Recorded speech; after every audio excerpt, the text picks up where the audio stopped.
Ladies and gentlemen, welcome to Decoding the Talmud, our 6-week tour inside the story, substance, and significance of the book that defines Judaism.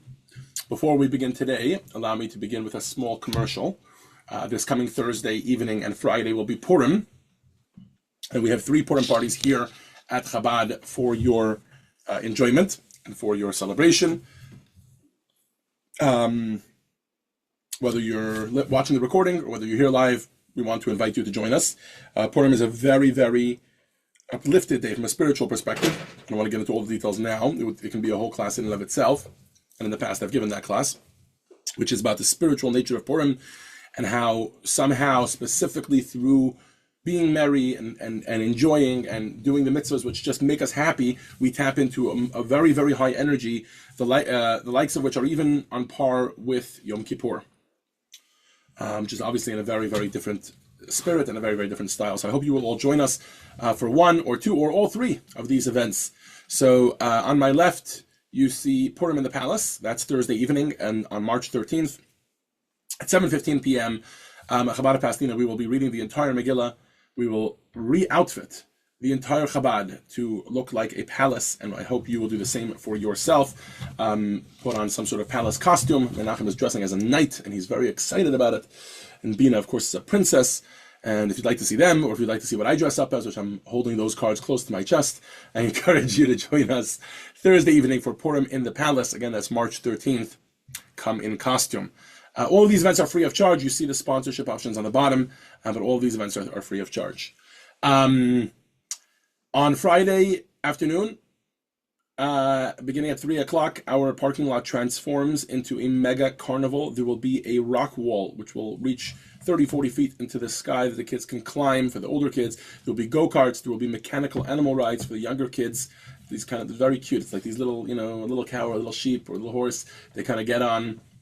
They can ride around. Obviously, lots of moon bounces and fun festival fare like Israeli falafel bar and kosher hot dogs and popcorn and snow cones, etc. There will be a special dedicated area for the toddlers, which is always uncomfortable when the toddlers are jumping together with the 10 and 15-year-olds. Then they can get a little dangerous. So we have a dedicated area for the toddlers. Lots and lots of fun. I hope you will join us for that, whether you are a child or whether you are a child at heart. It is important to do 4 mitzvahs on Purim, and one of those is to hear the Megillah. And you can hear the Megillah read on Thursday evening at 7:15. You can hear the Megillah read on Friday afternoon at 3:30 and at 4:30. You can come for any of those. Or you can join us Friday evening, as we are going to be having a Purim feast, but this time a Shabbat edition. It will be at 5:45 p.m. We'll start with a Megillah reading. After the Megillah reading, we'll go straight into Shabbat dinner. So it'll be like a Purim dinner, but then Shabbat dinner. In the middle, we'll break to light candles, make kiddush, etc. Should be lots of fun. Come hungry, come thirsty, that's for sure. There's going to be a lot of drinking. And that's Friday evening at 5:45 p.m. There'll be an open bar for that one. Okay. Anyways, I think that's enough of the pushing of Purim, but hopefully you'll take your pick from all of these. If you don't remember the details, you can let me know, and you can RSVP online for any or all 3 of these events at chabadpasadena.com/Purim RSVP. Okay, and now for our feature presentation. Welcome to Lesson 5. The title of this afternoon's lesson is How the Talmud Thinks, and we are going to basically be uncovering a unique method of logic, and we're going to talk about why that matters, what's different about that. In other words, hold on. Before I dive into the lesson, let me take a moment to thank our sponsors for today's lesson, especially here live on the Zoom. I know Ron couldn't be here, but this lesson is sponsored by the Zoom crew. It's sponsored by Phil Reutman and Ron Rohr, who have tirelessly, if you're watching this recording and you enjoy the fact that there's a recording of the lesson, and it's such a beautiful recording that we do here in a nice, quiet, low-key form before we do the big one with 40, 50 people tonight at Chabad, then you have Phil Reutman and Ron Rohr to thank for it. As you probably know already, because you see them always in the recording, that they're the ones that are reading, and they're the ones that are here live. Today, Ron is not here. He's actually at an appointment. He messaged me that he wouldn't be able to make it, but I want to thank Phil and Ron both for sponsoring this afternoon's lesson and also for keeping the Zoom version alive. Otherwise, it would just be me talking to a camera, or probably more likely, you would have a recording of the in-person version that wouldn't be that great of a recording, etc. Okay, so thank you, Phil and Ron. What's going to be different about today's lesson is that over the past few lessons, we have really been toying with the history of the Mishnah and the history of the Talmud, and then we did a sample reading of the Mishnah and a sample reading of the Talmud, etc. But today we are the story. Today we are going to learn about what happens to our minds while we learn Gemara. We're going to look at some of the key features of something that is known as Talmudic thinking. You may have heard the story or the joke of a rabbi who has a goy, a non-Jew, comes over to him, and he says to him, "Rabbi, I'd like to learn Talmud." The rabbi says, "You'd like to learn Talmud? Have you ever learned Talmud before?" He says, "No." He says, "Have you ever engaged in any sort of critical thinking?" He says, "Rabbi, I graduated from Harvard, I went to this." He starts listing all these things, like, "I'm sure I can handle Talmud." The rabbi says, "You sure?" He says, "Test me." The rabbi says, "Okay, I'll test you. Here's the test." He says, a rabbi is sitting and studying. Two people come down a chimney. Two burglars, they come down a chimney. One comes down, his face is dirty. The other one comes down, his face is clean. Who washes their face? "That's easy," says the man. "The one who's dirty washes his face. The one who's clean doesn't have to wash his face." So the rabbi says, No. The one who's clean the one whose face is dirty looks at the one whose face is clean and says, "Hey, his face is clean. My face must be clean." So therefore, he doesn't wash his face. The one whose face is dirty looks at the one whose face is clean looks at the one whose face is dirty, says, "His face is dirty. My face must be dirty too," and therefore he washes his face. He says, "Oh, Rabbi, you got me. Perfect. Give me another one." The rabbi says, "Okay, no problem." Two burglars come down a chimney. One's face is clean, one's face is dirty, right? And which one of them washes their face? He says, "What do you mean? You just told me." He says, "The one whose face is clean washes his face. The one whose face is dirty doesn't wash his face." He says, "No, what are you kidding me?"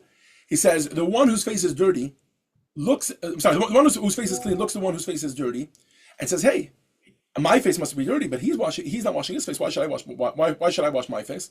The one whose face is dirty looks at the one whose face is clean, says, 'His face is clean. My face must be clean.' So therefore, nobody washes their face." He says, "You're kidding me." "Okay, no problem. Perfect." He says, "All right. Okay." He says, Give me one more chance." He says, "Okay, two burglars come down a chimney. One's face is clean, one's face is dirty. Who washes their face?" He says, "You just told me. None of them wash their face, because each one looks at the other one. Each one has their calculator. Nobody washes their face." He says, "You see, this is why I tell you, you don't have a Talmudic mind." He says, "They both wash their face." He says, "Why?" He says, "I don't understand. One of them comes down. He sees he can't see his face, but he looks at his friend. He sees his friend's face is dirty, so he washes his face. So the one whose face is dirty looks at the other guy, says, 'His face is clean, but he's washing his face. For sure, I should wash my face too, right?' So they both wash their face." He says, "Rabbi, okay, you got me 3 times. Let's give me one last chance." The rabbi says, "Okay, I'm giving you one final chance. Two people come down a chimney. One's face is clean. Two burglars come down a chimney. One whose face is clean, one whose face is dirty. Which one washes their face?" He says, Hold on a second. He thinks. He goes, "They both wash their face." The rabbi looks at him and says, "See, this is why I told you you'd never be able to study Talmud. How is it possible, tell me, that two people come down the same chimney and one's face is dirty and one's face is clean?" This, my friends, is a classic joke about Talmudic thinking. And there's a number of different elements here. We're not going to use this as our case study. We're going to bring a real case study from the Talmud. But I really do think that this kind of sets the tone for how Talmudic thinking differs from lots of other methodologies or styles of thinking. There's a reason why many people who study Talmud in yeshiva go on to become lawyers, and it's because it's similar to the way the law is. But still, some of the talents, some of the skills, some of the styles of the way that we study Talmud are unique to Talmud, and that's what we're going to be studying today. Now, before we do so, I want to take a moment to summarize by video form some of the history and layout, if you will, of the Talmud as we've been discussing it over the past few weeks. Please turn your attention to the video screens.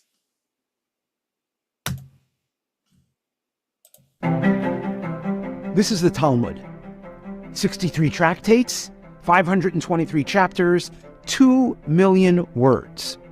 After the Bible, the Talmud is the most important work of Jewish literature and has defined Jewish learning for centuries. From the outside, the Talmud looks like a book, albeit a rather formidable book, but from the inside, it looks more like this. Why is it so complicated? To decipher the Talmudic daf, or folio page, we first need to understand what the Talmud is, how it came to be created, and what a volume of Talmud contains, A volume of Talmud is not a book. It's a library of books.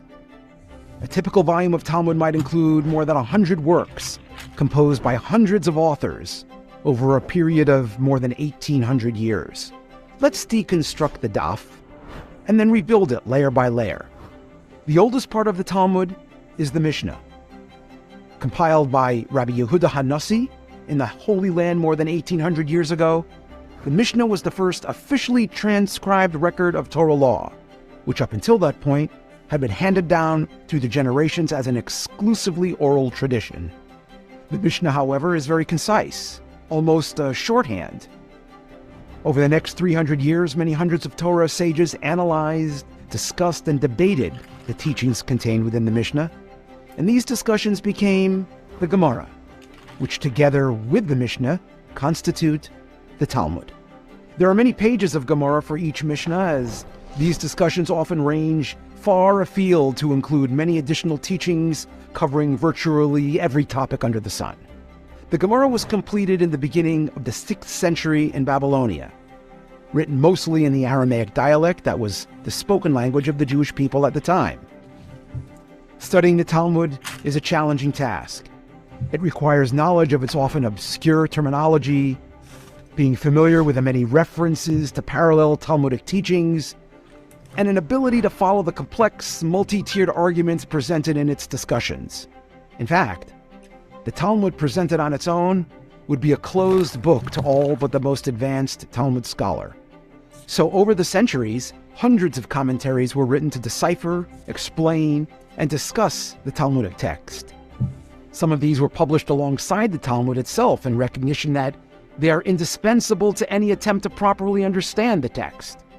Rashi, the most basic and comprehensive of all Talmudic commentaries, was placed alongside the Talmudic text in some of the earliest manuscripts and published editions of the Talmud. But when one Talmud scholar writes a commentary, other scholars will offer alternative explanations or have additional questions and issues they feel the need to address.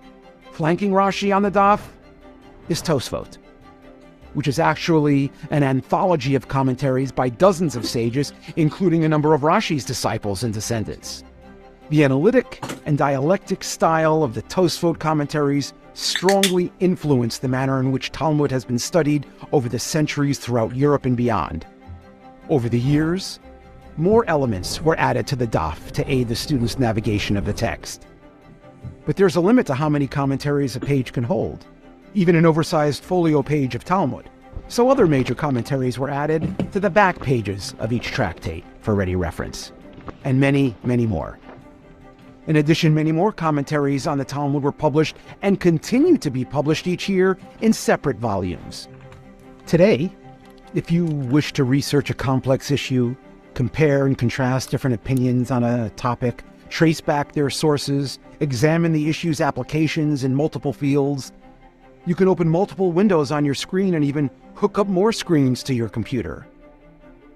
But centuries before Windows 1.0, centuries before electronic information technologies, Jews committed to exploring the multi-chambered laboratory of wisdom called the Talmud had already invented the original hypertext, the daf.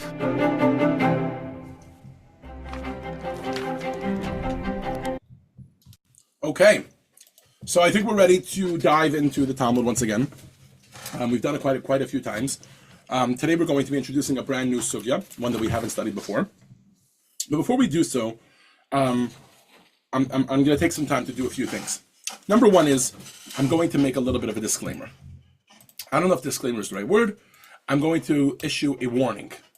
Studying Talmud is hard. It's not simple. Talmudic logic requires hard work. Getting involved in it, it requires being present. It requires following through with it, and there are multiple skills you have to hold on to at the same time while you are studying. It is with this in mind that I will ask our designated reader for today, Phil, to please read for us text 1, a quote from the actual Talmud itself. What page are we on here? 173. Yeah.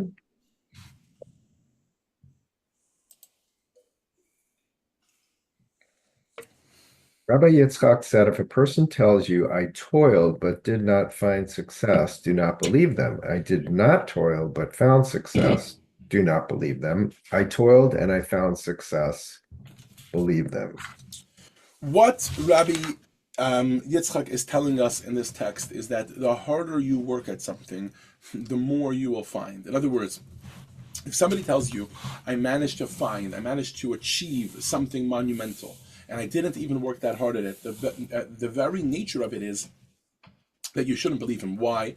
Because the very nature, the very fact that you haven't worked very hard at it means that you haven't really achieved anything that masterful. And if you've worked hard at something, then even if it doesn't seem like you achieved something masterful, you actually have achieved something. And I guess we're reading this text before we get started with a brand new sugya, because even though Gemara study requires hard work, the purpose of that is to deepen our appreciation of the Torah. And if we can keep that in mind as we go through it, then I think that will be very, very beneficial to us. As he continues, as the lesson continues by quoting text 2, which is from the Ben Yehoyada, or otherwise known as the Ben Ish Chai.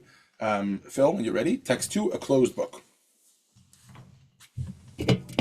God gave us the Torah as a closed book secured with multiple chains so that it requires much toil to discover the ideas hidden within it. This ensures that we do not study the Torah casually, but rather out of great love. For one who studies casually does not wish to exert or trouble themselves, whereas one who studies out of love for the material will exert much effort. Okay. Thank you very much. In other words, if you can actually master the skills of studying Talmud and invest the time and the effort to do so, then you will find that the reward is that you have unpacked something very, very deep that was within this sugya or within this daf or this page, etc., which is a deeper connection with Hashem. Okay. So before we get started with this brand new sugya, I'd like to point out 3 skills that are going to be on exhibit as we do so, but for each one I'll give you like a small example, and then we'll do the actual sugya, and you'll see how all 3 of these skills are being used while you are going through the sugya. The first skill is something I'm going to call following the chain. Okay, we introduced these 2 Yiddish words in a previous lesson. It's called halt cup, literally means to hold your head, but it means to basically keep track of the chain and never let go. This is an extremely important skill when it comes to studying the Talmud. And my favorite way to illustrate this is with a Jewish joke. Are we ready? So an old Jewish joke goes like this. A Jewish man is on a train in a foreign town. And a man a very young man, comes over to the older man. He's clearly Jewish. He says, excuse me, sir, do you happen to have the time? And the man rudely interrupts him and says, stop bothering me. Taken aback, the young man apologizes. He's not sure what he did wrong. And the older gentleman looks at him and he apologetically smiles and says, let me explain. I'm going to tell you the time, and you're going to ask me whether I'm traveling to this and this town. I'm going to say yes. Then we'll begin to talk. And it will turn out that you are going there too, at which point I will feel obligated to invite you to my house for Shabbat dinner. And you are a handsome young man. You'll meet my daughter. The 2 of you will fall in love. Pretty soon you will be asking me for permission to marry her. So I'm telling you right now, stop bothering me. I will never let my daughter marry a man who cannot afford a watch. Right? This is a joke, but it clearly illustrates this Talmudic skill, which is holding on to a train of thought as it goes further and further and further and further, and being able to appreciate that where we started over here is important for where we landed all the way over here, and being able to follow all the steps in between in order to apply it back. Okay, we did this last week, by the way. Not last week, a couple weeks ago. The first sugya that we did, remember the Mishnah, we couldn't remember if it's Rabbi Yossi or Rabbi Yehuda, etc. On a smaller level, we did that then. Do you remember that? Text 3 is the Mishnah, right? One must refrain from eating on the eve of Passover from close to the time for reciting the Mincha prayers until after darkness has fallen, right? I'm not going to do a full-on review of the whole sugya now. We did that quite a few times. But remember how there were 2 different solutions? There was Rav Huna, there was Rav Papa, etc. I want to take you all the way to the end of that sugya. At the end of the sugya, the last step was a 6-step sugya, that one. In step number 6, what happened was somebody said a random statement, which is, I heard this particular braita read in front of this particular sage, and therefore I know that this braita is accurate, right? This was an answer to it. So now is when you have to start following it all the way back, right? Like the guy who says, Stop bothering me on the train because I don't want you to marry my daughter when you can't afford to watch, right? So you got to start all the way at the end and follow the steps back in order to get back to it, right? You can see it in the dominoes on figure 5.2, right? When Ameimar said that the Breita is accurate, that meant, and again, I don't expect you to remember necessarily all the details of the sugya, but if you do, good on you. That meant that the prohibition on Shabbat begins at 3 p.m., because that's what that Breita, which we had challenged as not being accurate, had said. So now that the Breita is accurate, it means that the prohibition on Friday before Shabbat to eat begins at 3 p.m., which in turn knocks down the next domino, which means that according to Rabbi Yehuda, there's no distinction between Passover and the other days, because they all have a prohibition on the day before them to stop eating at 3 o'clock, which means that the Mishnah cannot follow the opinion of Rabbi Yehuda, because the Mishnah does make a distinction between the two, which means that Rabbi Yossi therefore must maintain, I'm following the dominoes on page 175 if you're not following with me, Rabbi Yossi must maintain that there is a distinction between Passover and the other days, which means that the Mishnah must follow Rabbi Yossi. So if you see, because that's step 6, you got to knock down all 6 dominoes in order to get back to where we were all the way at the beginning. But in this way, what you've done is you follow the logic all the way through. So this is skill number 1 that I think is important as we are about to unpack a new sugya, which is follow the chain. Okay, number 1, follow the chain. Or in Yiddish, halt cup. Okay. Skill number 2 is what I'm going to call the Talmudic balancing act. This is another very, very distinctive skill of a Talmudist, and that is to often argue the merits of an argument, even though you know the argument is wrong. Phil, I feel like lawyers do this sometimes, right? You build up an argument, even though you know from the beginning that this argument is going to be wrong, you build it up for whatever purpose it is, right? So let's see how this works in an example in the actual Talmud. One of the things that the Gemara is often trying to do is to make sure that the Mishnah is right, but not obvious. Let me explain. A Mishnah cannot be wrong, right? If it says it in the Mishnah, clearly we believe that the Mishnah is right. Rabbi Yehuda Hanasi wrote this down as the oral tradition, as comes from Sinai, as was passed down to him from his teachers, from their teachers, their teachers. Beautiful. So the Mishnah has to be right. But the Mishnah cannot be too right. Let me explain. If you encounter a Mishnah that says the grass is green, you know what the Mishnah's first statement is going to be? Pshita. This seems to be an obvious statement. Why are you telling me grass is green? Right? Let me ask you a question now. Phil, since you're the only one here who can unmute themselves right now, let me ask you a question. Give me an example for why a Mishnah might be telling us that grass is green, and yet it's not obvious.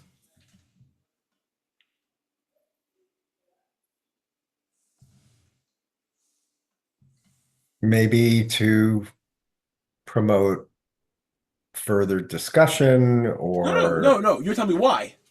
But give me a scenario in which grass being green is not obvious. if it's snowed and it's covered up. Okay, thank you very much. Let's go with New York City. Okay, New York City in December, or New York City in January, right? So And it's brown, or it's it's just not green. Brown. Remember, we know the fact is the grass is green because the Mishnah has told us the grass is green. So look what we were just doing. We were trying to come up with reasons for why grass is green, even though we know for a fact the Mishnah told us the grass is green. So what we're trying to do is we're saying the Mishnah said grass is green, but that's too obvious. So maybe the Mishnah is talking about a case where it's New York City and it's December or January. So therefore, I would think that the grass would be brown because it was snowing 2 weeks before that, and therefore the Mishnah has to teach us that the grass is green. In other words, the Gemara will often pick up and promote the merits of an argument that they know is wrong because the Mishnah said otherwise, in order to make sure that that statement of the Mishnah won't be obvious, in order for the Mishnah to actually be teaching us something. Does that make sense? So, and this is what I'll call the Talmudic balancing act. In other words, you want to make sure that you often have to engage in this balancing act of making something right but not too right, making something wrong but not too wrong. Because you're trying to understand what the Mishnah is trying to tell you. It's part of the skills that a Talmudist needs to be able to do, because again, you're not just trying to find out truth, you're trying to find out what the Mishnah is saying, which you believe is the truth. Let me give you an example for this. Okay, there's an example in the textbooks. Let's go through it. In the textbook, in text 4, we have an example. All right. Now, before we dive into this example, and Phil will read it for us, I have to explain to you what this is, because this is a Jewish ritual. It's called zimun. Phil, have you heard of zimun before? Okay, you've seen it done. You might not remember that it's called zimun, but you've seen it done. Zimun is, if you've been to my house for Shabbat dinner, I know, Phil, you have been, and at the end of the meal, we do grace after meals, benching.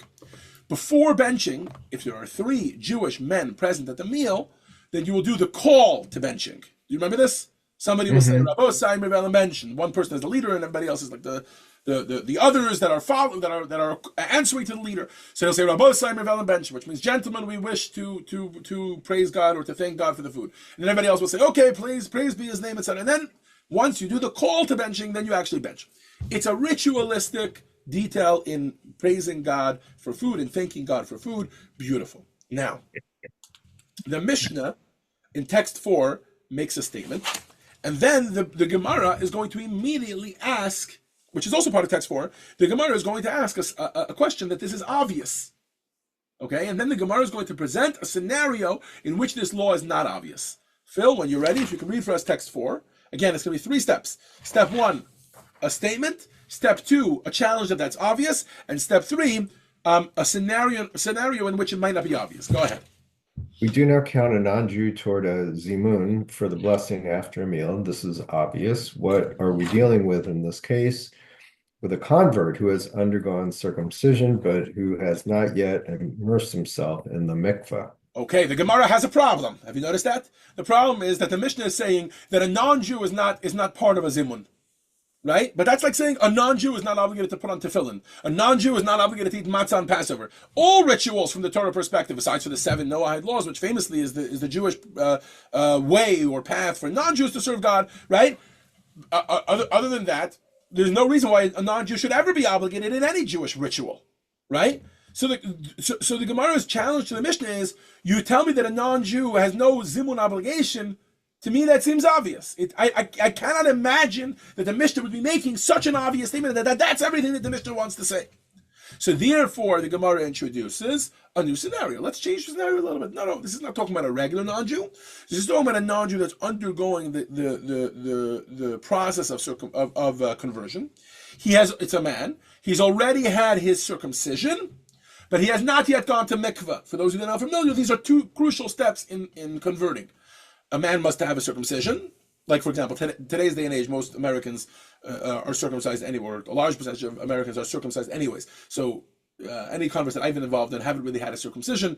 That has already mainly been taken care of. There's a small process they go through, and then they're considered circumcised already, right? So in other words, they would easily be considered already on their way with conversion, but yet they still need to finish studying, or they still need to finish going to mikveh, the other elements. Right? They're already circumcised, but they haven't done the other 2 elements yet, or maybe they've done part of it. Maybe they're part of their studies. Maybe they have to take 3 tests with the Beit Din, and they've taken 2 of them. They're on their way. They haven't gone to mikveh yet. Okay, so this, in other words, is not so obvious anymore. Phil, why is it not so obvious? Why is what not so obvious? Why is it not obvious that someone who's because there's different. I mean, there's, as this text introduces, there's different gradations, and so, are you considered? He's not Jewish yet. Why would I assume that he's part of the zimun obligation? Well, we don't know yet. I mean, that's the issue under discussion. Like, do we count? Like, at what point? There's probably rulings and texts and discussion about at what point. I'm asking you now to use your noodles and come up for me with a reason. Why is it that we would think that someone who is not converted yet, but is in the process of conversion, may be obligated in zimun? Why? He's not Jewish yet. Why would he be obligated? Give me a theory. Because he is trying to do as much as possible to learn about the traditions and the customs and be immersed as a Jew. So that's a good reason. Phil is suggesting that maybe because he's trying to practice, he's trying to immerse himself in it, right? And we want to see if he's genuine. So therefore, we would make him obligated in zimun in order to see, right? Now, Phil, let me ask you a question. While you were coming up with that theory, you were aware that the actual law is that he's not obligated in zimun. You know that already. You started from that point because the Mishnah told you that already. So this whole exercise has really been an exercise in futility. Not in futility. It's been an exercise in making the Mishnah not obvious. Right? So in other words, the Gemara challenges if it's going to be an obvious statement, then no.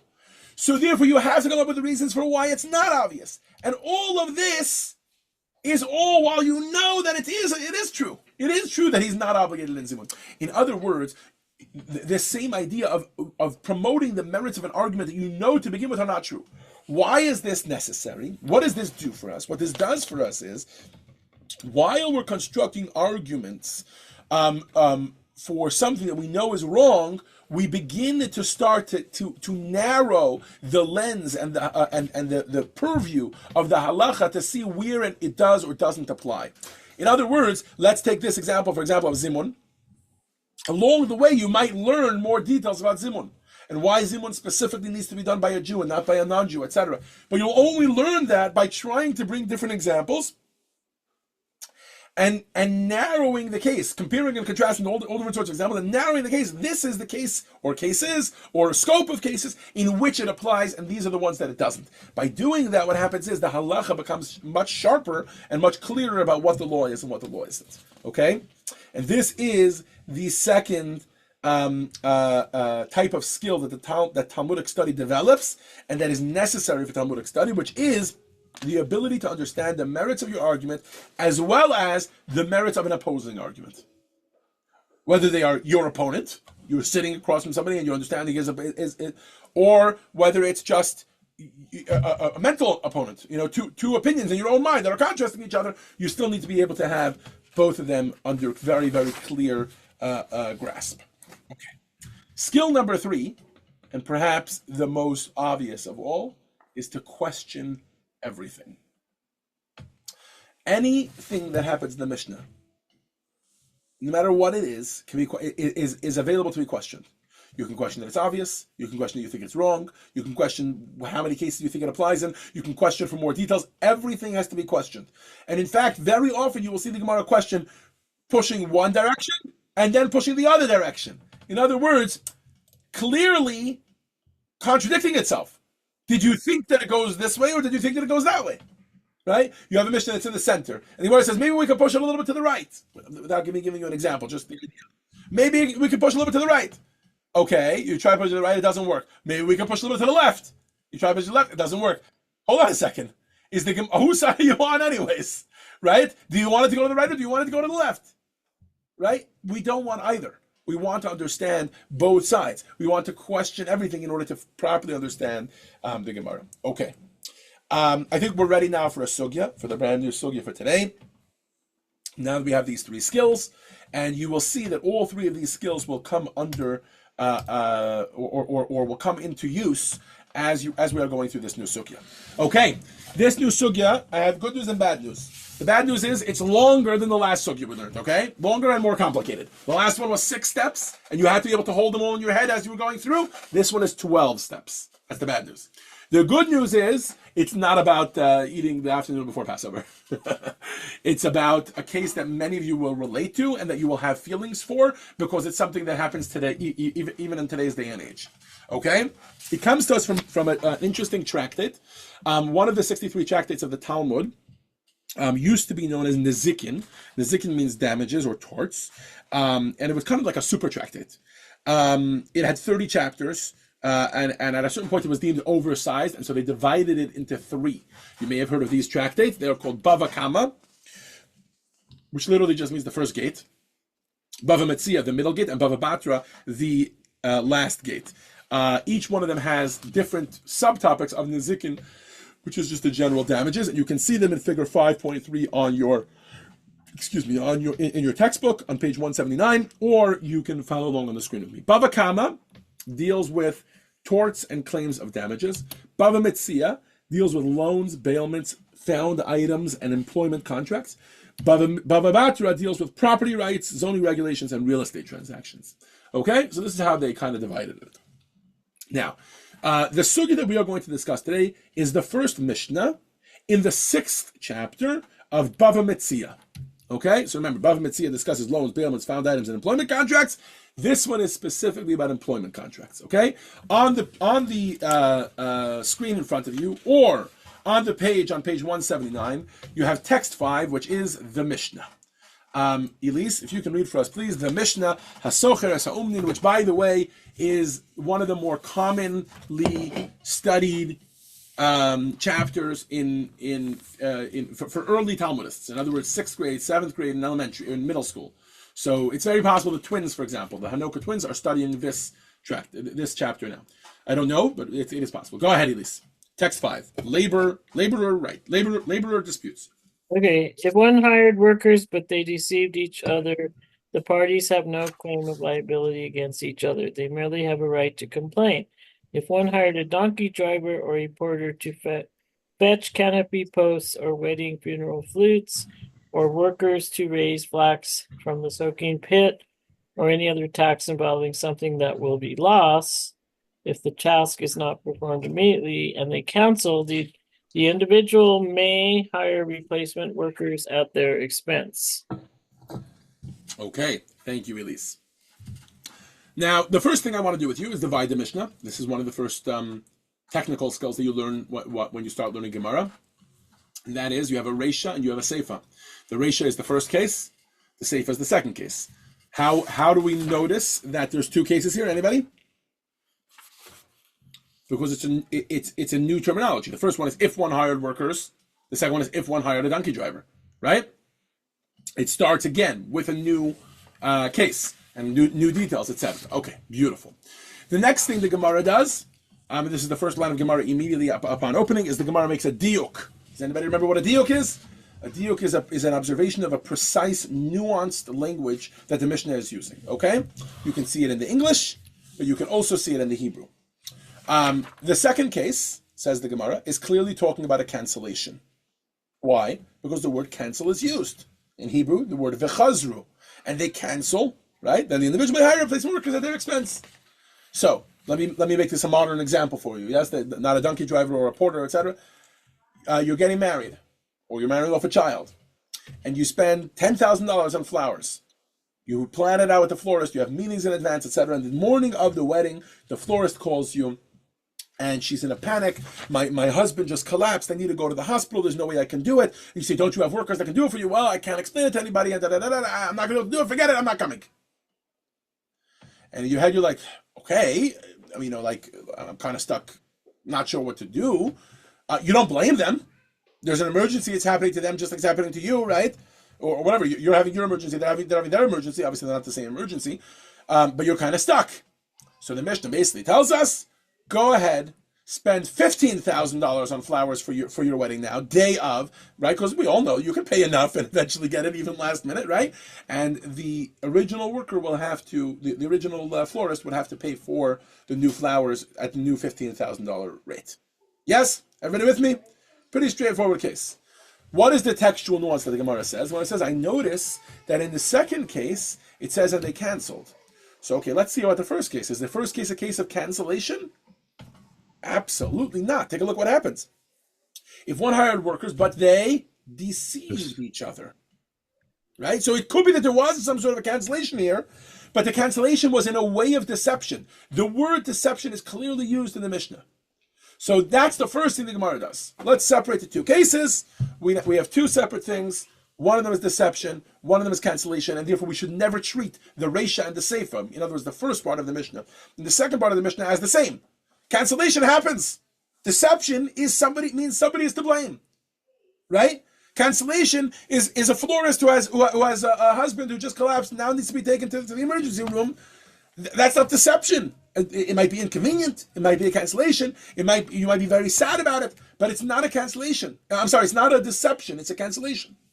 The first case, the Gemara uses the Mishnah uses the term vehitu, the Hebrew word vehitu, which means that it is clearly a deception. Okay. Now let's apply I think it was the second one of the skills of Talmudic thinking, which is the Talmudic balancing act, or this business of trying to push it, trying to pull the theory in each direction. So, let's just go through the text again one more time. We're going to talk about the first case. What we know so far is that it is deception. What the Mishnah left very ambiguous, and perhaps for good reason, in order to keep it covering a broad scope, but the Mishnah did not tell you what the deception was. It was a deception that happened while a person was hiring workers, and somehow there's no legal claim. They don't have a claim of liability against each other, but they do have a right to complain. Okay? Now, before we continue, let me just explain what a right to complain is. There's lots of opinions about this in the commentary. I'm going to bring the one from Rabbi Akiva Eger. From the Chassam Sofer. The Chassam Sofer explains that what a right to complain means is as follows. Many of you are thinking to yourself, like, I don't need anybody to tell me that I'm allowed to complain. I'm allowed to complain whenever I want to, right? It's not true, actually. From a Jewish perspective, you're not allowed to complain. Did you know that? If somebody messes you over in business, if you go to a restaurant, for example, right, and I don't know, whatever, you order a meal, and the meal comes, and the meal is spoiled, right? So you're thinking to yourself, it's well within my right to walk around and tell everybody in the whole world about the fact that this restaurant serves spoiled food and leave them a bad Yelp review and all the different complaining that I could do and all the different forms that I can do it, right? It turns out from a Jewish perspective, that's not true, actually. You're almost never allowed to complain about somebody else. It is a Jewish prohibition called, anybody? The gossip. Very good. Lashon hara. Lashon hara, gossiping. Very good. In other words, you're not allowed to talk negatively about somebody else. But here we have a case where the deception might be something that you could warn somebody else about, right? So, as you can imagine, from a Torah perspective, there are times when you're allowed to leave a bad Yelp review, right? If a guy is walking around and making a pattern of promising people that he's going to do things, taking a deposit from them, and then not providing that, let's say he has his Craigslist ad that he's a musician, and you hired him as a musician, and it turns out you're following this pattern. He's done it to 10 people so far. He says he's a musician, you book him, you give him a deposit, and then he never shows up, right? So, do you not have a right to talk negatively about this person? Turns out, from a Jewish perspective, yes, there are times when Lashon Hara is allowed. You're allowed to report negative behavior if it will help someone else in certain ways. Okay? And this is a whole set of laws. So, for the purposes of today's conversation, that's what we're going to call the right to complain. Okay? So, here's our parameters. It's deception. It happened while someone was hiring workers. There's no legal claim. Somehow he cannot be recouped for his loss. But he can complain about them. Okay? But I see a big distinction in those two cases because it says they deceived each other. Ooh, very good nuanced pickup. We're going to get to that in just a second. Okay? But let me start just with narrowing the case. The first thing we're going to do is we're going to try and pull it to the right and pull it to the left in order to narrow the parameters of the case to understand where we are here, okay? And here's what it is. And the Gemara does this right away. This is the first thing the Gemara does. Let's say that the employer deceived the workers materially. Okay? Let's just make it a clear black and white case. The Gemara's version of this is 4 zuz and 3 zuz. Okay? So, the employer tells the workers, I'm going to hire you at 4 zuz. Then they work. They do whatever it is. Let's say they have to harvest the field. After they finish harvesting the field, they come to him, okay, where's our 4 zuz? He says, what, 4 zuz? Here's 3 zuz, and be happy and get out of here. Deception. Clear case of deception, right? Question. Is this the case of our Mishnah? No. Why not? Because when you have 4 versus 3, that's not deception. That's fraud. Okay? You actually have a legal claim. Why do you have a legal claim? Because you can come to the Bet Din and tell them this man promised me 4 zuz. I did the job as he asked me to, and he only paid me 3 zuz. And the Bet Din, the Jewish court of law, will force him to pay him the extra zuz. So there is a legal claim. Now, what if we make the claim much less material? A lot less material. It has to be almost immaterial. Why? Because we don't want it to be fraud. We don't want it to be something that he has a legal claim about, right? Let's say, for example, the man says to them, I'm going to hire you for 4 zuz, and he indeed pays them 4 zuz. But here's what happens. He told them, I want you to harvest my field, which is wheat. They come the day of to work. Turns out the field is barley. Maybe even they work for a day, and they're only told afterwards, because they weren't paying attention to what grain they were harvesting. And then after they realized, he told us wheat, and it was barley. Right? Now, is there a difference between harvesting wheat and barley? Perhaps yes, but the way the Gemara is bringing it is as an equal case. So two things, there's really no real difference. Now, obviously, if there's a difference, Obviously, if there's a difference between harvesting wheat, harvesting barley, like one of them takes longer or is more difficult, etc., then that would change the case. But for the purposes of our conversation, he said one thing, it was a different thing. It's deception, right? Here's the problem: it's immaterial. So I don't understand why they have a right to complain. Why would the Mishnah tell them they have a right to complain if the deception that was done to them was immaterial? Now let me explain to you where we landed. This is a very, very important part. Because we pulled to the right and we pulled to the left and we saw that it couldn't go either way, the more you pull towards it being a material claim, the more you're going to realize that they should actually have a legal claim in court. The more you push it in the direction of an immaterial claim, the more you're going to realize they shouldn't even have a right to complain. So where we land is with a very, very precise balancing point. What we're looking for is for the ball to start at the top, but not roll down to the left where it's going to be a legal claim, and not roll down to the right where it'll be so immaterial that there will be no right to complain. Again, let's do that again. The Gemara's question is like this. If I give you a case where there's material deception, it's going to automatically be illegal. There's going to be a legal claim. If I give you a case where there's no material, where it's immaterial, you shouldn't even have a right to complain about it. So what is this case that is so well balanced that somehow is not material enough to have a legal claim, but also material enough that it's not so immaterial that there isn't even a right to complain? Okay, that is the task at hand. Everybody with me? All right, 12 steps. Here we go. The Gemara solves this puzzle pretty brilliantly by introducing a new element into the puzzle, and that is the hiring agent. Okay? Phil, for what it's worth, the Gemara does this with another diuk. It is the diuk that you made. A diuk means when you observe precise language, right? And the precise language is that they hitu ze as ze. They deceived each other. So the Gemara says, hold on a second. It didn't clarify whether it was the employer that deceived the employees who deceived the employer, or maybe two employees that deceived each other. Okay? So what's the Gemara solution? The Gemara solution is a hiring agent. You'll notice that I'm not using the term contractor. It will become clear soon why that is. This middleman, all right, is also an employee. He's not getting paid, but he's quote unquote an employee. He's a hiring agent. He has this service where he does it. Maybe he does it just for a favor for people. He knows a lot of employees. It's like Indeed.com. He knows a lot of employees. He knows a lot of employers. The employers tell him what they're willing to pay and what the job is that they need done, and he finds workers, and the workers go. Beautiful, amazing. All right. For the next 12 steps, we're not going to do this by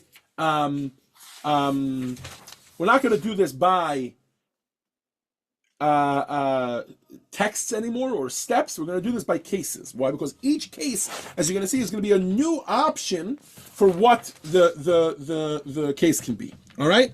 Let's start with number 1. So we're on page 182. Skip 181 for now. We'll get back to it in a second. Page 182, exercise 5.2, the Talmudic balancing act. All right? Follow everybody with me? The Gemara will now present a series of cases. Each case is an attempt by the Gemara to find the case that fits the Mishnah's parameters, where the workers have A, the right to complain, but B, no legal claim. For each case, here's what we're going to do. We're going to try and draw the ball where we think it belongs, either perfectly balancing on the peak, or rolling down into the valley of legal claim, or into the other valley of no right to complain. Okay? So the Gemara starts off right away. Hey, Chidami, what is the case? The employer directed the agent, go ahead and hire workers for me. The agent proceeded to do so, but he deceived them. Okay, we still don't know what the deception was, right? So, now that there's an agent, do you think, right? So you have person A tells person B to hire workers for me. He goes ahead and hires them, but he miscommunicates with them in some way and deceives them, and now there's this deception. Do you think that the ball goes on the right, on the left, or in the middle? Anybody?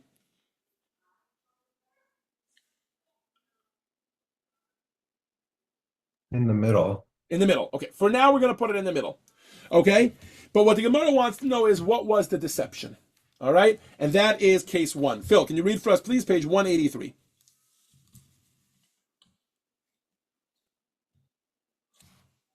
Let's say that the employer... No, what is the case? what is the case? Let's say that Oh, the yeah. employer told the agent at 4 zuz, but the agent went and told the workers at 3 zuz. Okay, pause. So we're putting the ball in the middle. The employer quoted a higher wage. So let's say the employer, person A, told person B, go hire workers for me at 4 zuz. Now the agent went and told them 3 zuz. Okay? Is this a perfectly balanced case? Can it stay in the middle? Can we say there's no legal claim, but there is a right to complain? The employees were told 3 zuz. They come back at the end of the case and they say, you told us 3 zuz. He pays them 3 zuz. You follow? Now they find out that the employer originally said 4 zuz. Can this be our case? The Gemara says, no, I don't think so. Read the next line, Phil. What room is there for complaint? They understood and accepted the agent's proposal. He says, hold on a second. The employer said the wage is 4, but the agent said 3, and therefore the workers were paid 3. So far as the workers are concerned, there's no right to complain. Who are they complaining to? You're complaining to the agent. What are you telling the agent? You should have told me 4? Too bad. I told you 3. You agreed to 3. You got paid 3. There's really nothing that you were wronged here. You don't even have a right to complain. What are you going to walk around saying this agent is an idiot? He didn't do anything wrong to you, right? The employer coming to the agent. Does he have a right to complain? Also not. He told him to get workers at 4 zuz. The guy saved him a zuz. If anything, he should be thanking him, right? He saved a zuz. So nobody here even has a right to complain. Okay, let's try it a different way. Elise, can you read for us, please? Case 2. We're on page 184. Okay. The Gemara now presents. No. Oh, I'm sorry. Okay. Page 184, Oh, wait. case 2. I'm sorry. Case 2. Let's say the employer said at 3, but the agent said at 4. So we swapped it around. So Okay. the employer comes to the agent and he says to the agent, I want you to hire me workers at 3 zuz per person. The agent goes to the workers. He's having a hard time finding workers. So he promises 4. He was never given permission to promise 4, but he promises them 4 zuz. Right. Now they do the work. They come back afterwards. They come to the employer, who's the one who's paying, right? And the employer pays them 3 zuz like he had promised. Now, okay. Hold on a second. Here, where would you put the ball? Anybody? In the middle? The agent. No, that's not your choice. Agent of this. Where is your ball? Is it do they have a legal claim to someone, or is there no right to complain, or is it perfectly balanced? Again, let me explain the case again, guys. Okay. All right. The employer said 3. The agent told them 4, but then they got paid 3 because the employer said, I don't know who gave the agent this right to do that, but I only promised 3. I think there's a legal claim. Thank you. There's a legal claim here. If the agent stated that I'm going to give you 4 zuz, the employer still only needs to pay 3 zuz, but the agent now needs to cough up a 4 zuz. You promised them 4 zuz. You didn't verify that with the employer, but you promised that to the employees. They can now take him to court and ask him for the extra zuz. Okay, thank you. Says the Gemara. Hold on a second. What type of agent is this? Phil, can you read for us, please? Page 185, case 3. What is the precise case? If the agent told them your wages are on me, the agent would have to pay the addition from his own resources. And the Gemara brings a Braita to back this up. You guys are already all seasoned Talmudists, so you already know what a Braita is. Go ahead. For we were taught in a Braita, if one hires workers to work in his own field, but directs them instead to his fellow's field, he must pay their wages in full. He can then collect from the owner of the other field according to the amount of the benefit he brought to that owner. Okay, so based on this Braita says that if a person hires workers to work in his own field, but directs them instead to his fellow field, he has to pay their wages in full. And then he can collect from the other owner. What's going on here? Basically, here's what this Braita teaches us. This Braita teaches us that if a person promises something, they need to pay it. Right? So hold on a second. Did this guy say, Schorchem alai? Did he say that I am the one who is going to pay you? Or did he say, no, the employer is going to pay this to you? Right? If he told them that I am going to pay you, let's change the case. If the agent stated that the employer is responsible for the wages, one second. Oh, sorry. We're not holding it yet. If the agent said that I am responsible for the wages, then yes, there's no legal claim. Okay, if he was responsible for the wages, then there is a legal claim. They can come to him and say, we want that extra zuz.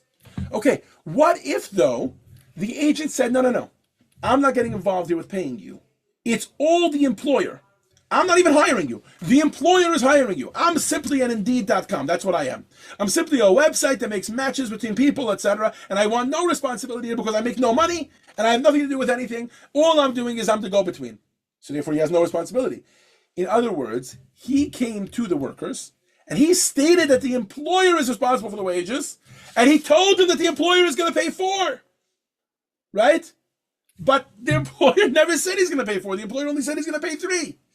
Now, would you still say the same thing? Now, is the agent responsible to pay that extra zuz? The answer is no. Based on this Breita, the answer is no. Why? Because a person is allowed to do a favor for someone else and then charge them for that favor. Okay? But I have a question for you guys. We're assuming that there's no other way for us to know what the appropriate price is. We have a problem here. The agent said 4 zuz. The employer said 3 zuz. Is there another way for us maybe to figure out which one is the appropriate price to be paying? Anybody? Well, what are other people paying? Thank you very much. What's the going rate? Yeah. What's the going? And that's where the Gemara goes next. That's case 4. That's case 5. Go ahead. Phil, sorry. Yeah, you were unmuted, but then you muted yourself. Okay, so case 5, let's look at the rates at which the workers are hired. The Gemara's next move is to say, let's look at the rate at which workers are hired. If the standard wages are 4 zuz, then they should have a legal claim. Yeah, the employer didn't say 4 zuz, he only said 3 zuz, and the hiring agent said 4 zuz. But they can come to him and they can say, hey, the hiring agent told us 4 zuz. We had every right to believe him because the going rate is 4 zuz, therefore we want our 4 zuz. But if the standard wages are 3 zuz, right, then there should be no right to complain. So again, the Gemara still doesn't really have a case in which there is no legal claim, but there also is a right to complain.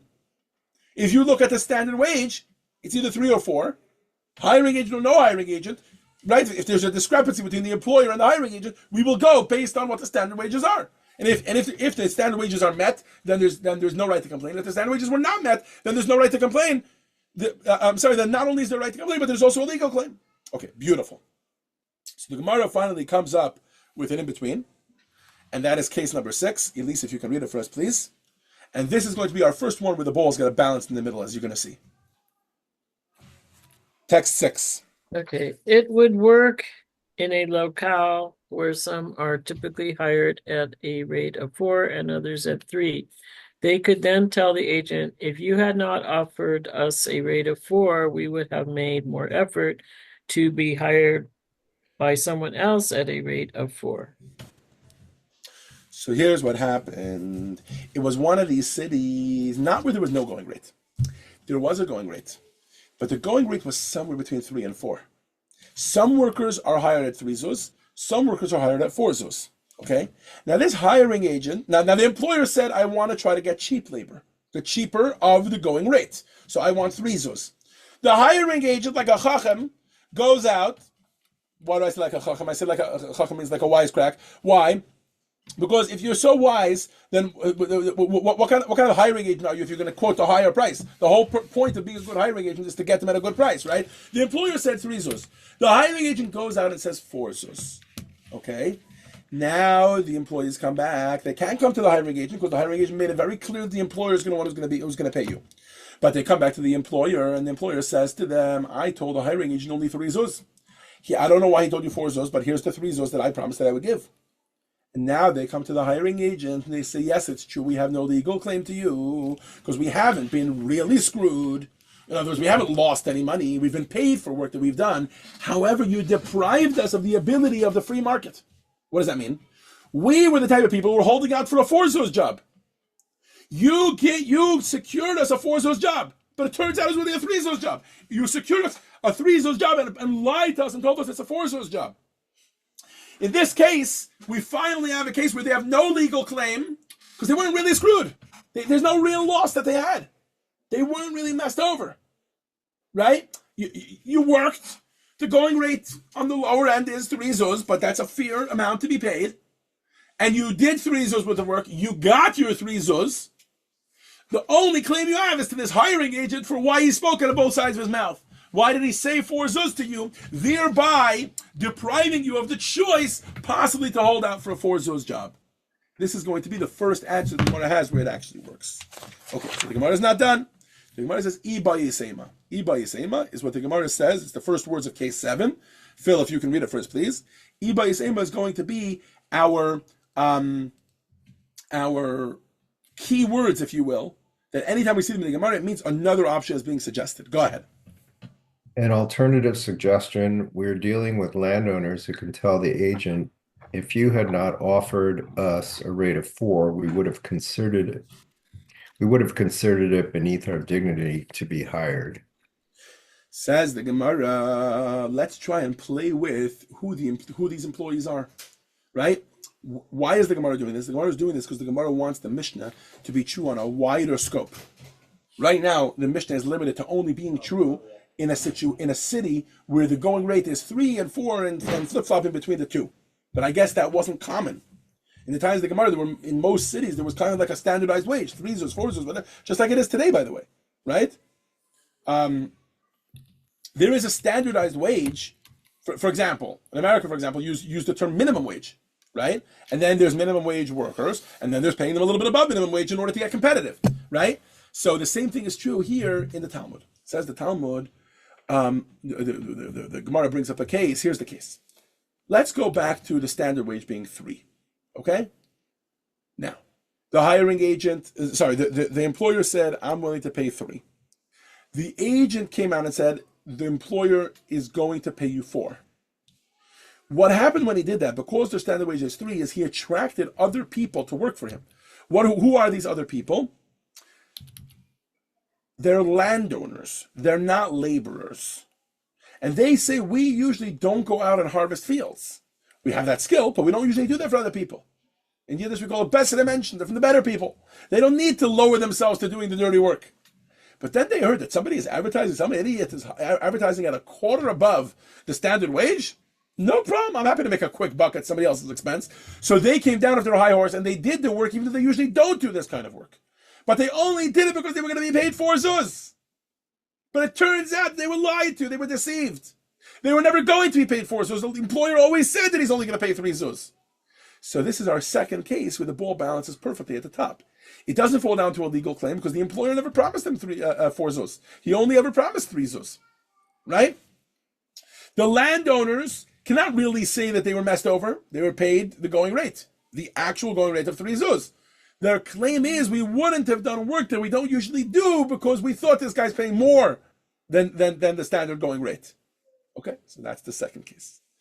Iba Yisema, on page 191, we are going to have 2 new ones.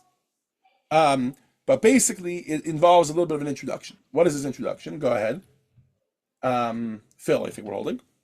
Introduction to cases 8 and 9 on page 190. An alternative suggestion, we are in fact dealing with laborers, but they tell the agent, because you offered us a rate of 4, we invested effort and performed exemplary work for you. Says the Gemara, you're right. There's a standard wage. The standard wage is 3, but also there's standard work, right? And there's standard work, and then there's above standard work. When these employees heard that they're getting paid 4, they did work for which the standard wage is 4. In other words, they improved their work to make it 4, right? Now, what's the obvious question? The obvious question is go see what they did. And that's exactly what the Gemara asks now. At least just stepped away. So Phil, you want to read for us, please? Case 8, and then we'll right away do case 9. Why don't we just examine their work? Says the Gemara, hold on, let's check their work out. If their work was actually produced more, and it was worth more than 3 zuz, it was worth 4 zuz, then they have an actual legal claim. Says the Gemara, no, I'll tell you why. Berifka. What does that mean? Case 9? It was ditch digging. What? Ditch digging? Why does ditch digging make any difference? Go ahead. Says the Gemara. Even in ditch digging, one can discern exemplary work. Right. You should be able to discern exemplary work, right? So what does Gemara continue? It has already been filled with water, and the quality of the work is no longer discernible. Okay. So here's where we are now. We're picking the ball back up to the balancing point. Why? He said they're going to get paid for. The workers say we were digging ditches, and there's different ways to dig ditches. More reinforced, less reinforced, but more reinforced takes more time. However, we heard this guy's paying us 4 zuz, so we did an exemplary job. So he comes and says, "Show me the exemplary job." I said, "We can't show it to you. It was ditch digging, and the ditch is now full of water, and we can't see it. It's inside. You know what I mean? You know what it's like? It's like in construction. The walls behind these bookcases, that is, right here. This wall is made out of sheetrock. We all know that behind the sheetrock there is work, right? But let's say you hired one guy to do the whole job for you. He did the plumbing and he did the electricity, etc. And then he did the framing, and then he did the sheetrock on the outside. You can't see anymore what's going on inside there. He tells you he did exemplary work inside there. Shkoyach, thank you. Every contractor is going to tell you. Every construction guy is going to tell you they did amazing work once it's covered over, right? So says the Gemara, that's where they're stuck in this pickle. They feel like the hiring agent deceived them. Why did he deceive them? Because he told them they're getting paid 4. And as a result, they claim that they worked harder. Now, nobody can prove that because you can't see it. It's covered over. It's inside a well. It's inside water. It's behind sheetrock. Whatever it is, you can't see it. I can't prove it to you, right? However, they also cannot claim that they were actually frauded out of money because all they did was dig a ditch. And you could have dug the ditch at a 3 zuz level. You chose to dig it at a 4 zuz level. But the employer only wanted a 3 zuz level. So he's like, I'm paying you 3 zuz and that's it. No, you know what it's like? The employer maybe is a house flipper. Right? So the construction guy comes to tell him I did a fantastic job behind the sheetrock. He's like, I didn't need a fantastic job. I just needed it to look good, and then I'm flipping this house to the next guy, and then I don't need your amazing work. Right? So what they have now is a right to complain to the hiring agent. Why did you say that we're going to get paid 4 zuz when we weren't? But they do not have any real legal claim because they were paid for the work that they did. Okay. Now the Gemara goes back to the beginning here. The Gemara says, let's try one more thing. Case 10, on page 192, is going to be an interesting one. Elise, if you can read for us, please. No, you're muted, Elise. There you go. Go ahead. Case 10. 10, right? Yes. An An alternative alternative suggestion. We are dealing with a case in which the employer stipulated a rate of 4, but the agent went ahead and offered 3. 2, we argued earlier that the workers understood and accepted the stipulated wage, but they can now tell the agent, do you not subscribe to the principle of do not withhold benefit from its possessor? Okay. So this is taking it back to an old case. Excuse me. This is taking it back to an old case. What is the old case? The old case was when the employer was willing to pay a higher wage, the agent quoted lower. Let's say 4 zuz and 3 zuz, right? But they were told 3 zuz, they were paid 3 zuz. Originally, we said they have no legal claim, and they have originally we said they have no legal claim and not even a right to complain. Why? They were promised 3, they were paid 3. But now the Gemara introduces a verse. These employees are coming with a verse and they're saying, Al timna tov mi ba'alav. It turns out that as Jews, we're not allowed to withhold good. Right? We are told you're not supposed to withhold good from somebody else. It's an avera, it's a prohibition to actually mess somebody else over. But to just choose not to tell somebody about something good that they could be doing, it's true, it's not a prohibition, but we're advised against doing it. So they say, we have at least a complaint. And this is going to be our third solution. Okay, our fourth solution. The employer was willing to pay a higher wage, and the employees are saying to the hiring agent, who gave you the right to just tell us 3 when he was willing to pay 4? We don't have a legal claim. I get it. You promised us 3, we were paid 3. But if you would have promised us 4, we would have gotten paid 4. And you should have promised us 4 because the employer was willing to pay 4. So this is number 4. And the last one is going to be an interesting one. So before we summarize, let's do the last one. Phil, if you can read for us, please, case 11. So we were taught in a before Baraita. alternatively. Case Oh, 11. alternatively, our Tanakh uses the term Chazru. chazru. They canceled in the sense of hitu, they deceived. Says the Gemara, you have been working all this time under the assumption that because the second case of the Mishnah had the word chazru, which means canceled, and the first half of the Mishnah used the term hitu, which means deceived, you've been working under the impression that they actually mean two separate things. He says, but actually I'm going to bring you some context where you'll see that sometimes the word hitu is used just for a cancellation without any context of deception. And if that's the case, just a simple cancellation might be our case. Let's see. Go ahead, Phil. For we were taught in a Braita. Well, we were taught in a Braita, if one hires workers and then either they deceive the employer or the employer deceives them, the two parties have nothing more than the right to complain against each other. When is this true? When the workers never turned up. Conversely, if mule drivers showed up but did not find the grain they were meant to transport, or if laborers showed up and found the field they were hired to irrigate had already been irrigated, the one who hired them must pay their wages in full. Okay. Says the Gemara, it turns out that this word deceive can also be used as a cancellation.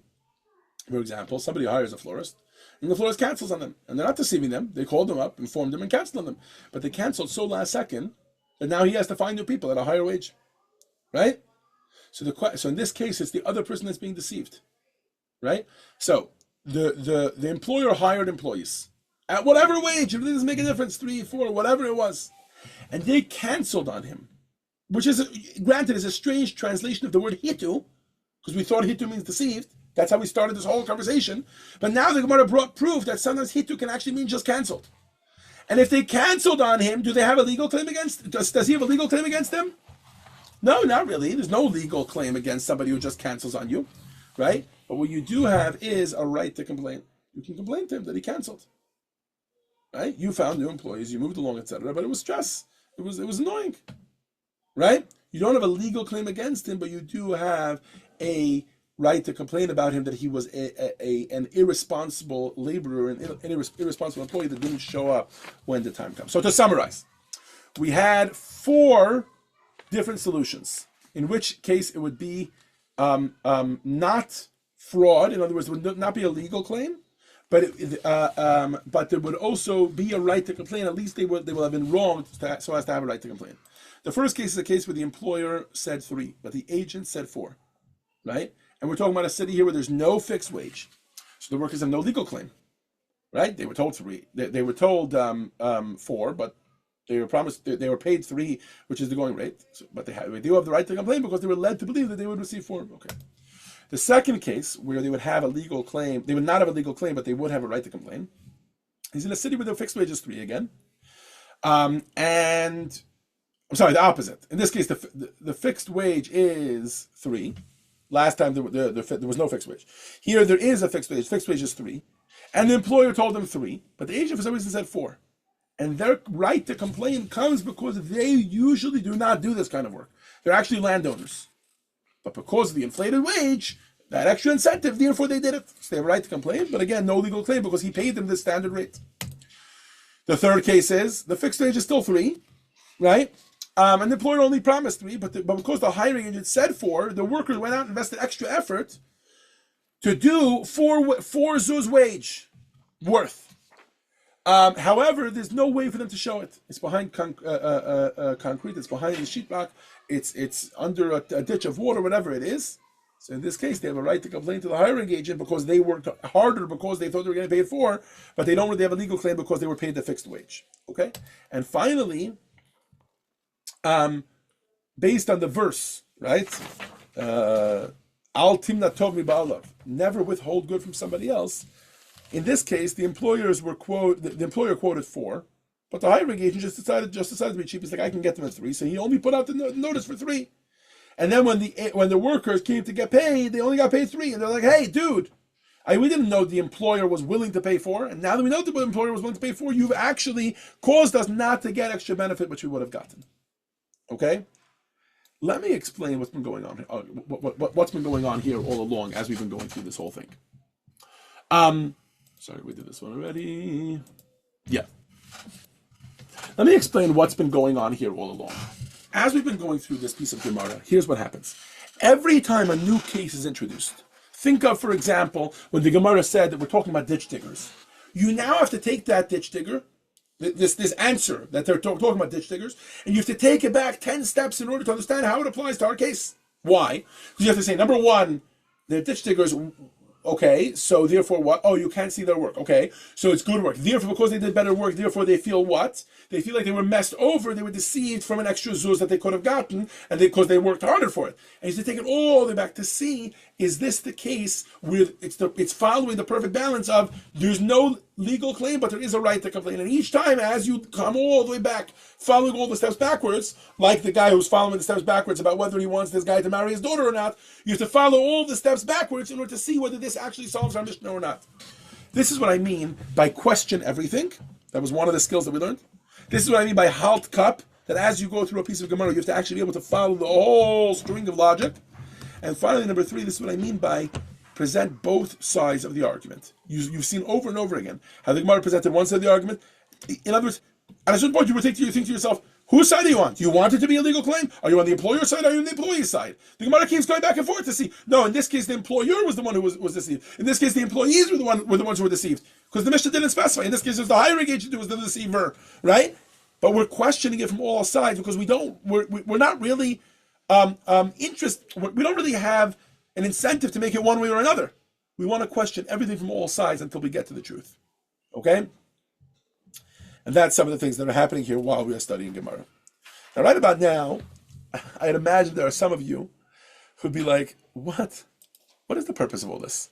Why? Just get straight to the point. Whatever your answer is. I know what I'm thinking. Okay, it's just a What did you say, Elise? but it's like much to do about nothing. It seems like common sense to me. Exactly. You're like, it's much to do about nothing. Just get to the point. And you're going to be even more shocked to hear that there's another book that does get straight to the point. Does everybody remember our first sugya? There's a Mishnah in Pesachim that says one must refrain from eating on the eve of Passover from close to the time of reciting the Mincha prayers, collapse, darkness has fallen. And we in the Babylonian Talmud, we went through, we had a diuk, which led us to Rabbi Yossi, which went back to Rabbi Yehuda, and then it was challenged, then there were proofs, and finally there was a conclusion. We went through a whole long sugya to understand that the Mishnah is Rabbi Yossi. You'll be shocked to hear that in the Jerusalem Talmud, this whole thing is stated in one simple statement. Phil, you want to read for us text 6 from the Jerusalem Talmud? On the eve of Passover, from close to the time for reciting the Mincha prayers, etc., our Mishnah follows Rabbi Yehuda. That's it. That is the exact. It was 22 lines when we learned it in lesson 3 or whatever it was when we introduced that sugya. 22 lines, back and forth, trying to figure it out, etc. Going through all the logic. Like Elise says, much ado about nothing. What are you asking all the questions and the answers? Get to the point you want to get to. Either you think the Mishnah follows Rabbi Yehuda, or you think the Mishnah follows Rabbi Yossi, and just do it, right? Why? And you would be. I don't think you could be blamed for saying to yourself right now, it's Yerushalmi for me. I'm going to study Jerusalem Talmud all my life. I'm never studying Babylonian Talmud because it seems to get way too complicated for absolutely no reason. It turns out that the Talmud reports that a leading scholar of the early 4th century in Israel described the Talmud Bavli as dwelling in darkness, as those long dead. Take a look at text 7. Elise, you want to read for us, please? And it was specifically for this reason. That's why he described it that way. Elise, you want to read for us, please? Text 7. The darkness of Babylonia. Okay, he set me down in darkness as those forever dead. Rabbi Yirmiyah said, this refers to the Babylonian Talmud. Thank you. But it turns out that it's a little silly to just throw the Babylonian Talmud out, the baby with the bathwater. Why? Because it turns out that what the Babylonian Talmud is trying to do is not preserve halacha, as we discussed many times. The Mishnah is supposed to be a book about halacha. Gives you the laws, tells you what there is, tells you what the law is, and that's it, straightforward, etc. This attitude of the Talmud Bavli, which is question everything, take everything, not at face value, try it to the left, try it to the right, etc., is very similar to the point we discussed at the end of last week's lesson, which is going through the darkness in order to get to the light. And that is always what leads to the most innovation. The sages of Bavel had to work hard in order to get to the halacha. They questioned everything. And when you question everything, you know what happens? You get a deeper understanding of the subject. It's true, you end up at the same destination. But if to you it's all about the destination, then maybe study the Jerusalem Talmud. But you are silly to throw out the baby with the bathwater now to appreciate the journey that there is to getting to that point. Last week we discussed that the goats always walk in front of the sheep because the darkness always leads to the light, right? That is the process of Talmud Bavli. Talmud Bavli, Babylonian Talmud, is all about going through confusion, asking questions, trying it this way, trying it that way, wrapping your brain around it, etc., in order to get to the truth of the matter. The Rebbe explains this in text 8. Elise, you want to read for us again?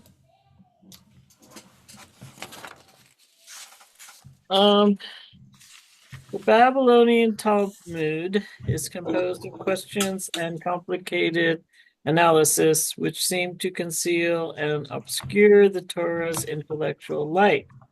Unlike the Jerusalem Talmud that uses the direct light method, nevertheless, it is specifically through complex analysis involving a multitude of inquiries that we can reach the depth of the halacha, far deeper than can be reached through the Jerusalem Talmud's approach.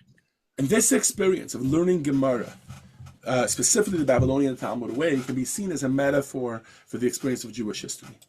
Time after time in our history, we have been thrust into darkness. Even now, right? We're in a period of extreme pain, right? Extreme darkness, the confusion of persecution, exile, displacement, etc., pose such a threat to our people. And it can be viewed as such a time of darkness. But when you appreciate that during that darkness, that's when we grow, that's what forms us as a nation, then you appreciate that the pain of exile is all there only in order to lead to redemption. Again, at the risk of overusing this analogy, when addicts talk about their recovery, years later, 20 years later, I know people who are fully recovered alcoholics for 20 years now. God be with them, they should continue this way till the end of their lives, right? When they talk about their darkest moments in history, they talk about a period called rock bottom, hitting rock bottom. Anybody ever heard this before? Hitting rock bottom. And it's actually discussed, by the way, in the original book of the 12 steps. It's discussed that in order for an addict to recover, one of the things that needs to happen is that they need to hit rock bottom. And sometimes friends of addicts are encouraged to stop enabling the addict to not hit rock bottom by helping them out here and there, because often they'll lose their job as a result of the alcoholism, they'll lose relationships, etc. And sometimes a father or a mother who cares about them will swoop in and say, all right, I'll employ you even though you're an alcoholic, right? And they're often told, stop it. Don't do that. Don't provide that crutch for them. Why? Because they need to hit rock bottom. Now, what's most interesting to me here about that point is that it turns out that in retrospect, the rock bottom, which seems like the darkest hour, was actually the moment in which redemption was born, in which their journey to recovery was born. It was the first step towards their recovery. And that's what the Rebbe points out is true too about our history. Every time we've been at the darkest moment, it's also been the birth of a tremendous redemption. And even now, when we find ourselves at these darkest moments of exile, we are encouraged to view it and to appreciate that this is the beginning of the times of Mashiach.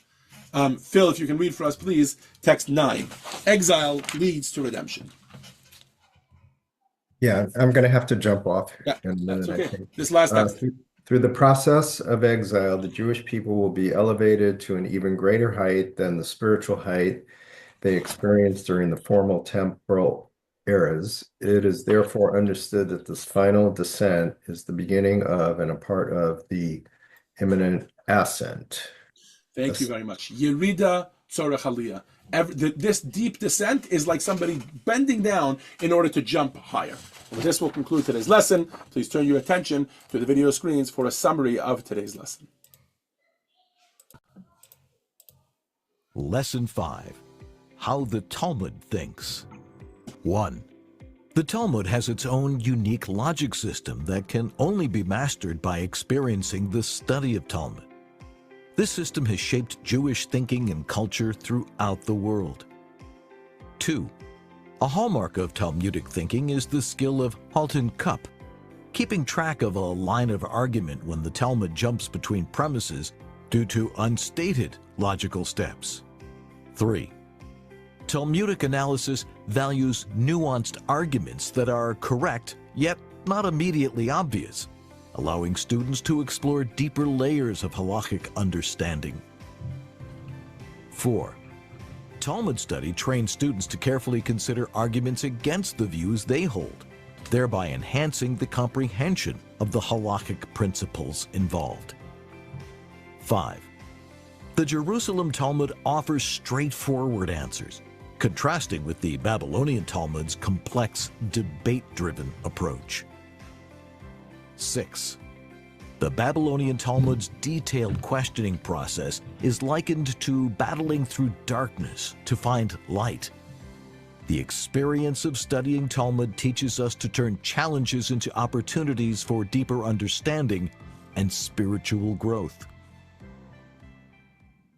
Thank you all for joining us for Lesson 5. This has been How the Talmud Thinks, and I look forward to greeting you next week for Lesson 6, which is titled The Talmud Until Today, when we will talk about what has happened ever since the Talmud was closed and the journey that's happened with the commentary since then until today, when there are journals that are writing on the Talmud and how the Talmud is evolving in today's day and age. Thank you all for joining us, and looking forward to seeing you all next week.